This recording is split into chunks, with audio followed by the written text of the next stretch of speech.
The Egyptian-German Technical Academy is a unique one. It's one of its kind. It's unique for Egypt and also well known in the region.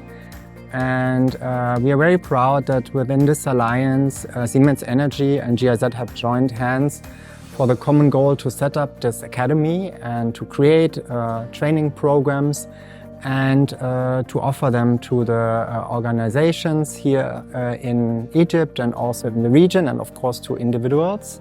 Another fact of which we are very proud is that more and more women take part in those kind of trainings, and also some persons with disabilities. And we believe this is also the way forward for the future, to concentrate our efforts also more on women and persons with disabilities.